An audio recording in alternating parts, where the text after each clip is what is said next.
Pada modul ini kita akan mencoba untuk membahas kelanjutan dari materi tambahan sebelumnya, yaitu mengenai Bootscript. Pada modul ini kita akan coba untuk mengeksekusi sebuah startup script, dan kita akan enable startup script tersebut agar bisa dieksekusi pada saat komputer tersebut startup atau komputer tersebut nyala. Oke, jadi kalau kita lihat ada 3 alternatif yang bisa digunakan ya agar kita bisa mengenable sebuah custom startup script.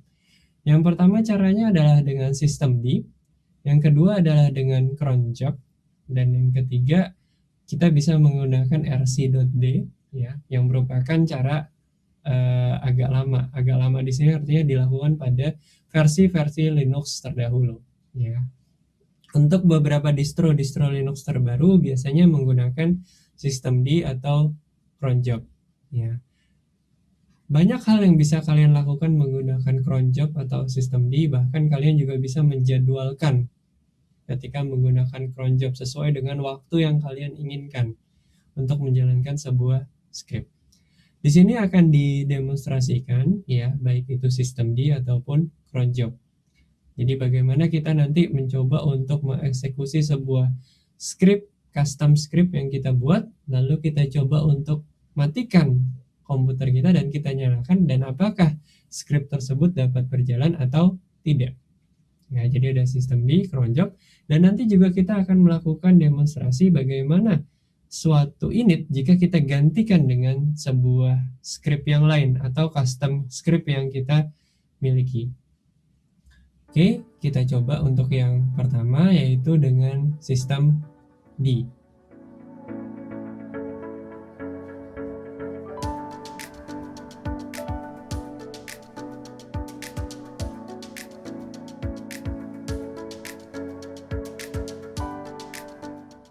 Oke, jadi di sini kita bisa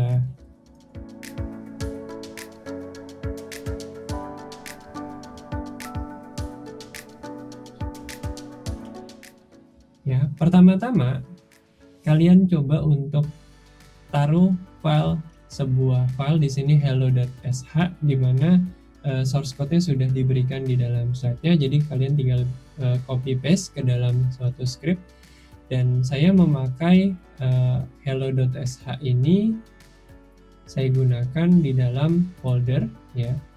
Di sini saya gunakan root ya, jadi langsung saya gunakan root karena di sini pasti kita membutuhkan akses privilege sebagai root. Ya. Ya, kita. Oke, sekarang kita masuk ke dalam cd ya, artinya ke dalam rootnya. Oke, di sini sudah ada hello.sh ya. Di bagian atas ya, atau di bagian awal ya, kalian coba tuliskan ini yang merupakan inisialisasi dari sebuah startup script, dimana walaupun terlihat ini sebagai komentar tapi nanti tetap bisa terbaca sebagai startup script ya. Dia judulnya apa, terus dia juga untuk start, dan juga run levelnya itu adalah default run levelnya berapa saja, 2, 3, 4, 5. Terus short description-nya seperti apa. Ya, ini cukup penting untuk diinisialisasi di dalam script kita ya, atau script master kita yang kita gunakan untuk melakukan eksekusi. Di sini scriptnya akan melakukan apa ya? Scriptnya di sini akan melakukan, dia akan mengeprint ya script hello ya. Jadi kalau kita bilang dia start ya, dia akan melakukan print script hello ya. Kalau kita bilang dia stop, dia akan melakukan printing stop. Nah, di sini dibilang stopping script hello ya. Jadi antara start dan stop. Jadi kalau kita bilang dia start, dia akan melakukan printnya dia starting script hello dan it start ya. Jadi scriptnya sesederhana itu. Oke, nah sekarang kita coba scriptnya ya, untuk kita jalankan. Kita coba hello.sh, kita coba start ya. Dia akan mengeprint starting script hello. Kalau kita bilang dia stop ya, maka dia akan menuliskan stopping script hello. Ya, jadi programnya yang kita buat cukup sederhana seperti itu. Lalu cara kita untuk memasukkan agar program ini berjalan pada saat komputer itu hidup, ya, kita menggunakan sistem D. Sistem D itu sebenarnya adalah daemon startup atau daemon yang bisa dibilang mengenkapsulasi atau melindungi dari si init tersebut. Yang tadinya init pada versi-versi Linux yang lawas itu digunakan init tab. Namun sekarang di versi-versi Linux yang cukup baru, dia menggunakan daemon yang namanya adalah sistem D. Nah, jadi dia merupakan packaging yang nanti kita bisa dia memanage segala sesuatu yang bisa kita gunakan untuk mengenable suatu script dia sebagai startup script, ya, jadi sebuah service di dalam sana. Oke, nah sekarang kita coba create suatu file yang namanya adalah hello.service, ya. Kita bisa jalankan di dalam lib systemd atau system. Kalau kita lihat di dalam sini lib terus lib terus systemd terus kita masuk sistem, ya. Di sini kita bisa create, ya, hello, dan atau kita bisa masukkan di ya di sini ada beberapa service bisa dilakukan di sini, atau kita coba di dalam yang namanya etc terus sistemd terus ada sistem. Di sini juga bisa kita lakukan, ya. Oke, jadi kalau kita lihat isinya dari hello service ini adalah pakem yang ada di dalam sistemd. Ya, jadi kita kasih description-nya di sini, this is hello startup script, ya. Kalau dia di start, ya, exec start, dia akan mengeksekusi root hello.sh start, ya. Kalau dia di stop, ya, ini bisa saya hilangkan komennya, ya. Kalau dia akan eksekusi stop, dia akan menjalankan hello.sh stop, ya. Oke, untuk sementara saya coba jalankan untuk yang ini dulu saja, untuk yang start saja dulu, ya.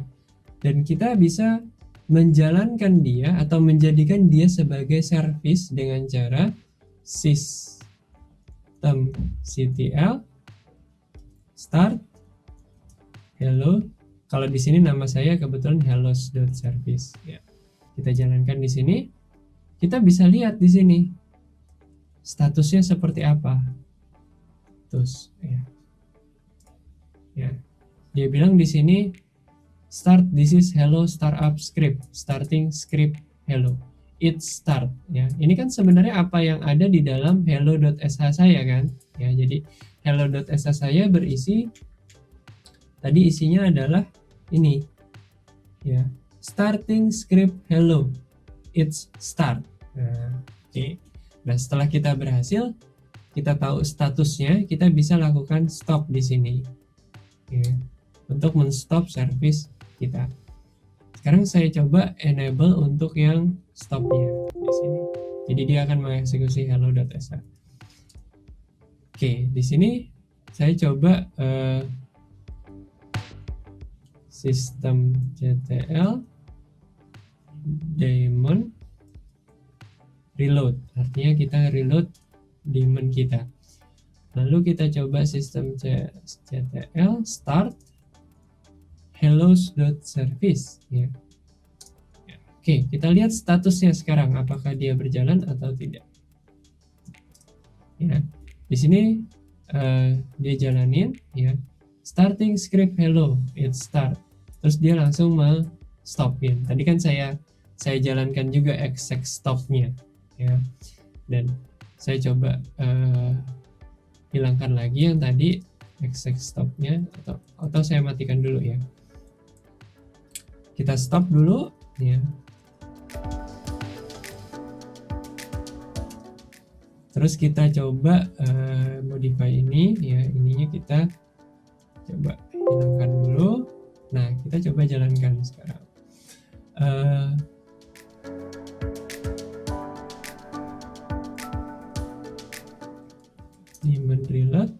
Kita coba di sini.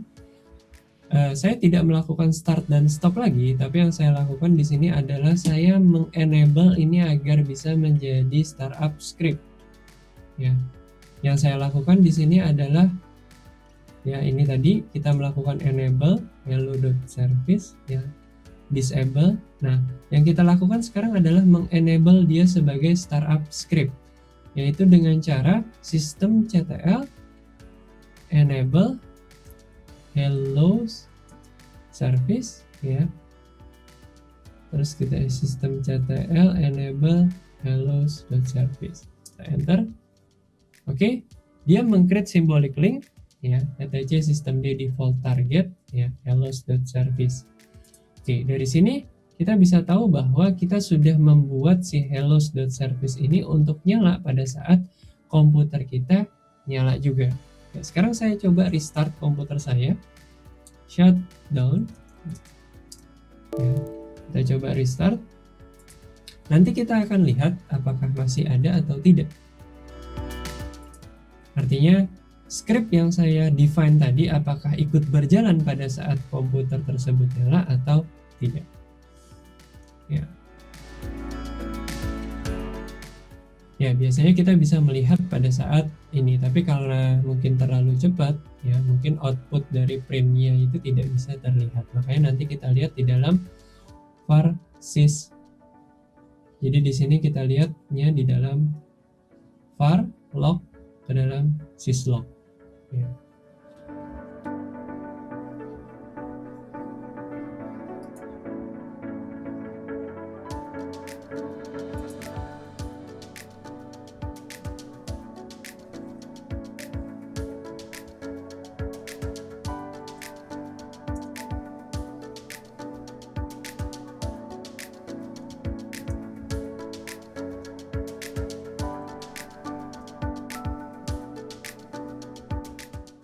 Oke, kita lihat ke dalam var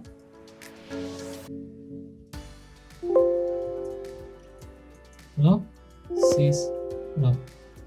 Lalu kita cari, bisa kita shift G, kita bisa lihat di terakhir, tapi di sini jamnya mungkin kalau kita lihat di sini 15.09 ya. Kita cari jam yang terakhir ya. Artinya yang paling bawah. Kita coba search ya, search bisa dengan tanda ini terus hello. Kita coba cari. Ya, ini yang sebelum-sebelumnya saya mencoba ya menggunakan cron job dan lain-lain, tapi ini bukan yang menjadi tujuan. Kita coba hello. Kita coba cari lagi sampai yang ke terakhir. Ya. 11.04, 11.26, 15. Oke, sebelum ini. Oke, jadi di sini ada dia mengeksekusi hello.sh, starting script hello dan it start ya di 15.08. Ya, jadi itulah dimana program kita berjalan pada saat itu. Atau kita bisa ngecek dengan cara systemctl status hello service ya, kita lihat statusnya. Statusnya di sini dibilang ya it start ya, artinya di sini aktif ya. Jadi dia mulai dari 15.08 atau 1 menit 57 detik yang lalu ya. Jadi dia berjalan pada saat komputer saya jalan ya. Bisa dilihat dari statusnya di sini atau kita lihat dari var lognya ya. Itu salah satu cara yang bisa kita gunakan untuk melihat atau bisa mengeksekusi suatu custom script yang kita miliki. Oke, sekarang kita bisa melakukan disable dia ya. Kita melakukan dengan cara systemctl ya, disable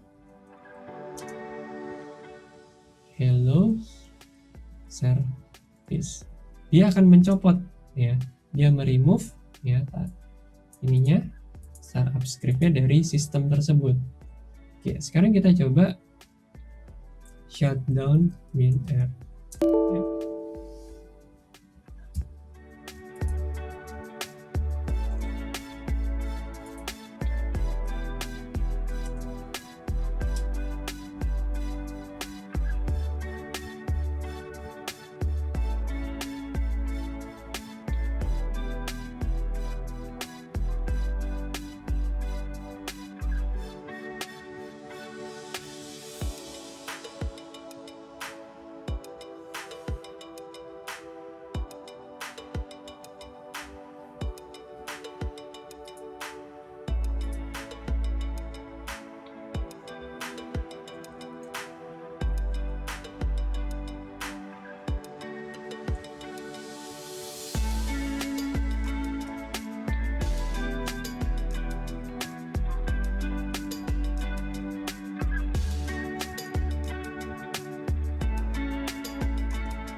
Oke, sekarang kita coba lihat apakah dia masih berjalan atau tidak. Sistem ctl status hello.service.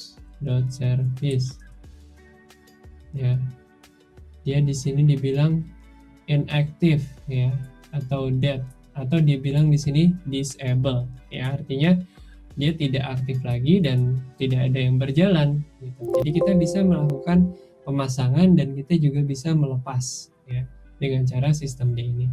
Dan dengan cara sistem D sebenarnya kita bisa menaruh dia untuk misalnya dia di bagian depan sebelum servis-servis yang lain, itu bisa kita lakukan seperti itu juga menggunakan sistem D. Oke, nah untuk cara berikutnya yang bisa kita gunakan adalah dengan menggunakan cron job ya. Di sini cron job yang bisa kita gunakan adalah dengan cara kita mengetikkan cron tab min e. Ya, dia akan melakukan modifikasi terhadap cron job kita ya. Di sini kita sebenarnya bisa melakukan define jamnya, mau dieksekusi jam berapa atau tiap berapa menit, itu bisa dilakukan menggunakan cron job ini. Nah, di sini kita bisa tambahkan baris sederhana, mungkin jauh lebih sederhana dari yang tadi ya. Pada saat dia reboot ya, kita coba di sini root ya, hello.sh start ya. Kita coba Ctrl X terus yes. Oke, terus sekarang kita coba untuk shutdown ya. Shutdown lagi untuk melihat apakah dia mengeksekusi. Kita coba lihat juga jamnya agar kita bisa tahu. Oh, 15:14:53 sekarang. Shutdown min R. Artinya kalau nanti ada message itu berarti date-nya itu harus lebih besar dari 15:14 ya, karena kan kita terakhir matiin di jam segitu 15:14.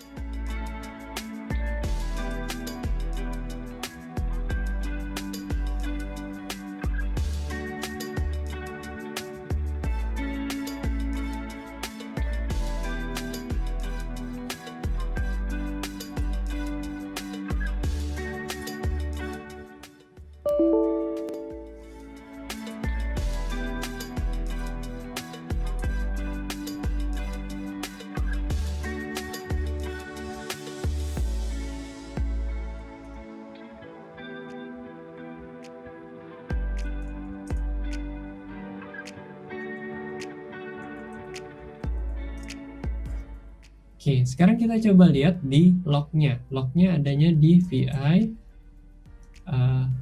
var log terus sys log ya. Kita bisa cari dengan cara ngasih tanda ini, terus kita cari hello. Nah, kita bisa enter terus kita tekan N untuk melihat next ketemunya ada di mana. Nah, tadi date terakhir 15 berapa? 15:14 ya.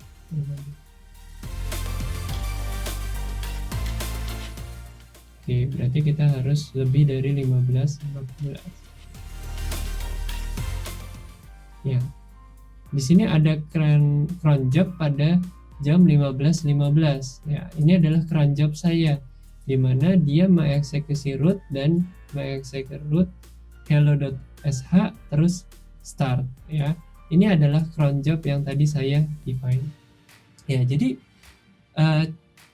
fungsionalitasnya tetap sama menggunakan cron job atau sistem D, tapi dengan sistem D kita mungkin jauh bisa lebih memanage dia mau di start itu setelah apa. Ya, ada beberapa konfigurasi yang kita bisa lakukan seperti itu. Dengan cron job kita bisa mengeksekusi berdasarkan timeline ya. Jadi banyak kelebihan dan kekurangan yang bisa dilakukan entah itu di sistem D atau di cron job. Namun solusinya tetap sama, mereka melakukan eksekusi program yang kita define sendiri untuk berjalan di atas pada saat komputer tersebut nyala ya. Itu yang dilakukan baik itu di sistem D ataupun cron job.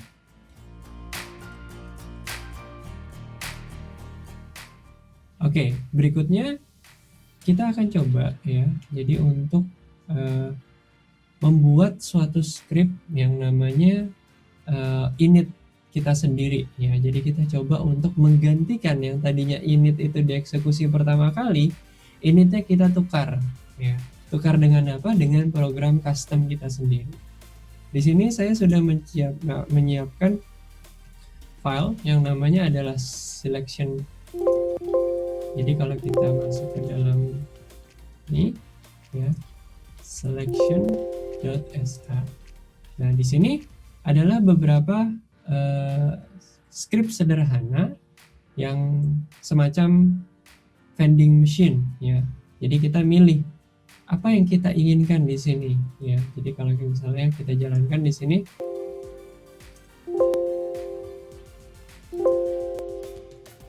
ya, dijalankan kita mau apa? Es campur, kita pilih 1 misalnya. Oke, es campur disajikan dari segala sari gula alami. Terus kita mau pilih apa lagi? Kita mau 5 misalnya es dawet ya. Terus ada misalnya kita mau sekoteng ya. Ini minuman apa lagi yang Anda inginkan, misalnya bir peletok ya. Silahkan nikmati bir peletok. Jadi ini adalah program sederhana di mana kita direpresentasikan dalam vending machine ya. Dan nanti OVA ini akan saya ganti initnya mengganti jadi program ini. Jadi tidak mengeksekusi init, dia mengeksekusi selection.sh yang berada di dalam folder root saya.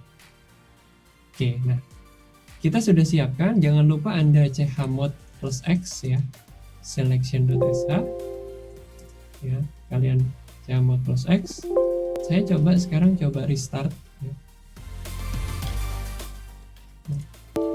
Namun nanti kita akan pindah ke konsol yang ada di sebelah sini ya. Oke, nah di sini kita akan coba untuk modifikasi karena kita ada grupnya ya. Kalian bisa mengenable group ini nanti pada saat di kernel compilation ya. Pada saat di modul kernel compilation kalian akan bisa mengenable bootloader ini. Oke, kalau kita lihat ya, setelah kalian execute, di sini kalian coba tambahkan ya, pada saat dia menunjuk suatu kernel ya. Jadi pada saat dia menunjuk di sini dibilang Linux boot ya, dia akan melakukan booting terhadap suatu kernel di sini. Nah, suatu kernel ini kita tambahkan baris di belakangnya. Jadi kayak kita tapping gitu atau kita potong di situ ya. Kita tapping. Pertama kita dulu ya, artinya kita coba di sini dibilang kan untuk merubah edit comment ya, kita bisa tekan E. Nah, di sini kita coba untuk mengedit komennya. Kalau kita lihat di sini ya, dia ada in smooth ya, terus di sini nah di baris ini dia melakukan loading terhadap kernel yang saya miliki atau kernel bisa dibilang kernel custom saya ya. Jadi dia melakukan booting atau meloading kernel yang saya compile waktu itu ya. Dan di bawahnya init.rd ya, init.rd ini bisa diibaratkan sebagai suatu driver penting ya, atau perkakas kunci-kunci yang bisa digunakan untuk membuka hardware sebelum si Linuxnya bisa up, atau driver yang sesungguhnya itu bisa di load di dalam hard disk ya. Jadi semuanya ditaruh di dalam init.rd di sini ya. Makanya biasanya init.rd itu isinya adalah driver network, driver disk ya, yang digunakan pada saat starting up. Nah, di sini yang kita coba untuk modifikasi adalah di bagian ini ya. Kita coba di sini kita tambahkan init ya, sama dengan ya, kita letakkan tadi di mana. Kita harus ingat selection.sh-nya ada di mana, root, terus kita coba selection.sh. Jangan sampai salah ya. Pastikan bahwa program Anda berjalan dengan benar juga, karena kalau tidak, hal yang akan terjadi adalah kernel panic. Dia tidak bisa menemukan init script ya. Jadi karena tidak menemukan init, maka dia melakukan atau dia bisa dibilang sebagai kernel panic. Oke, setelah selesai dia bilang menggunakan Ctrl X untuk melakukan booting. Kita coba booting, mudah-mudahan tidak terjadi kernel panic.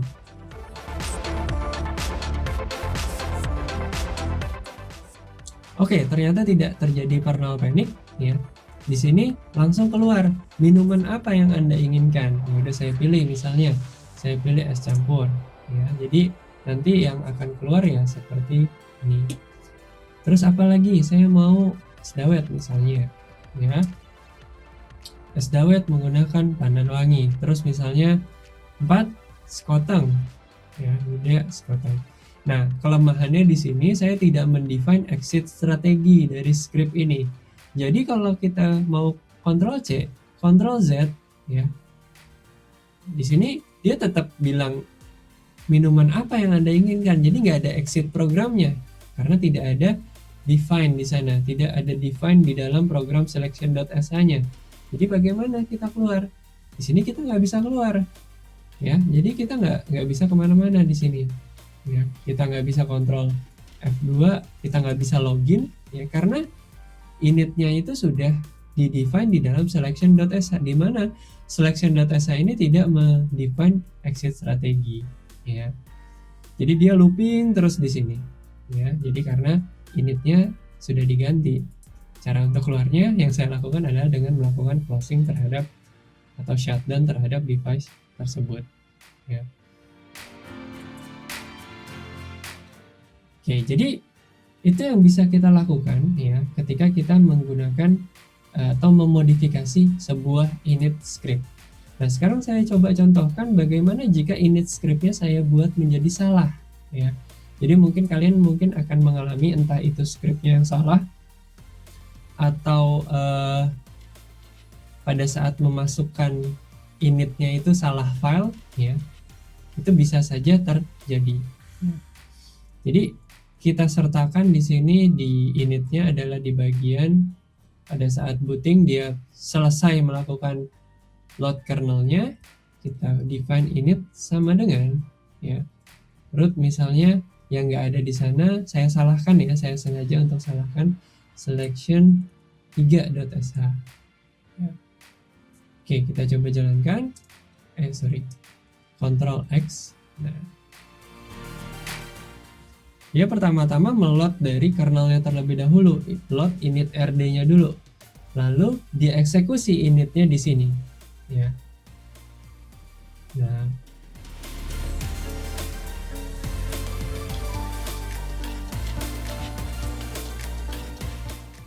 oke, ternyata dia jalan ya. Ternyata dia jalan. Oke, dia jalan karena mungkin menganggap file tersebut initnya nggak ada, dia akan ambil init yang ada di dalam device tersebut ya, di dalam init yang sudah terdefine di dia ya. Oke, sekarang saya coba user ya.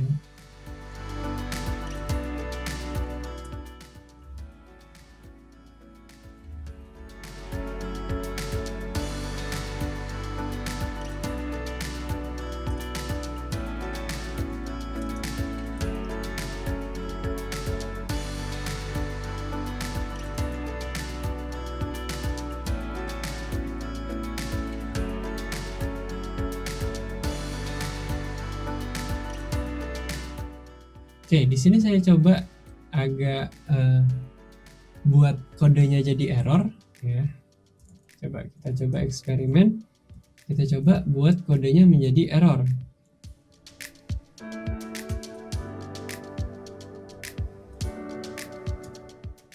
Ya, ini kan error ya kodenya.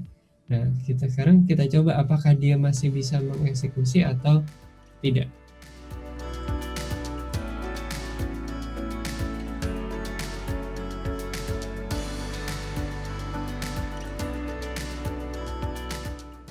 Ya, kita coba di sini kita rubah init sama dengan root selection.sh. Jadi benar, tapi kodenya saya buat error.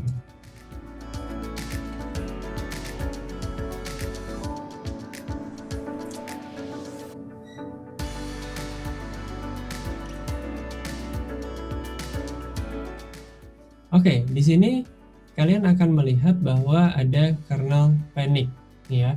Kernel panic artinya dia tidak bisa menemukan init di dalam path yang diarahkan, ya. Jadi mungkin kalian nanti akan sering ketemu yang namanya kernel panic. Biasanya kernel panic juga karena kernelnya tidak selesai diinstal dengan baik, itu juga bisa mengalami kernel panic. Tapi di sini tidak bisanya itu karena dia tidak bisa menemukan init script, ya. Oke, jadi mudah-mudahan di modul ini kalian bisa mendapatkan insight, ya, pemahaman mulai dari sistem di startup script, terus bagaimana cron tab dilakukan dan bagaimana run level itu dijalankan. Lalu kalian juga di sini ada beberapa eksperimen mengenai init dan kenapa ketika init tidak bisa dieksekusi dia akan mengalami yang namanya kernel panic. Oke, jadi mungkin sampai di sini dulu untuk modul ini, ya. Jadi terima kasih atas perhatiannya dan semoga modul ini bermanfaat.